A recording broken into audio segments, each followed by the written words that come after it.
এতিয়া আমি চনকা বনভোজস্থলীৰ পৰা ঘৰমুৱা চনকাৰ কিছুমান প্ৰাকৃতিক সৌন্দৰ্য আপোনালোকক দেখুৱাবলৈ লৈছোঁ।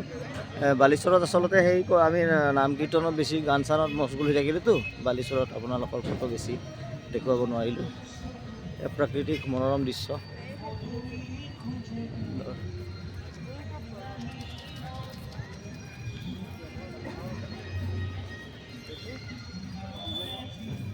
এয়া নৰাৰ মাজে মাজে আমি গৈ আছোঁ।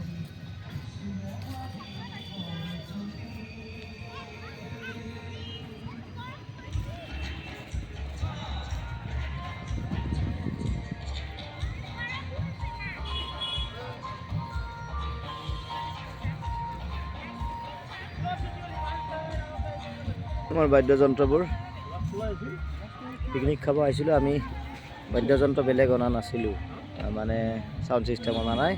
দুতৰা, ডগৰ, নেঘেৰা এইবিলাক লৈ আমি অকণমান নাম কীৰ্তন কৰিলোঁ। সুন্দৰ এটা ভক্তিমূলক অনুষ্ঠান হ'ল। তাৰপিছত প্ৰীতিভোজটো খাই আমি এতিয়া ঘৰমুৱা হ'ম।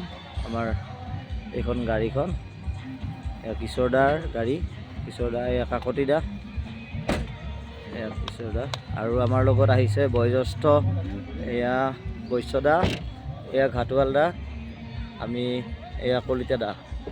আমি সকলোৱে প্ৰীতিভোজটো খুব সুন্দৰকৈ খালোঁ। কলিতাদা, পিকনিক খাই কেনেকুৱা লাগিল কওক? ভাল ভাল ভাল, খুব ভাল। আপোনাৰ পিকনিক খাই কেনেকুৱা লাগিলে? আমাৰ লগত আহি ভাল লাগিলে। বৰ সুন্দৰ পৰিৱেশ। এয়া আমি এতিয়া ঘৰমুৱা হ'ম। আপোনালোকক পুনৰবাৰ ধন্যবাদ জনাই এই ভিডিঅ'টো সামৰিছোঁ। কৃষ্ণ।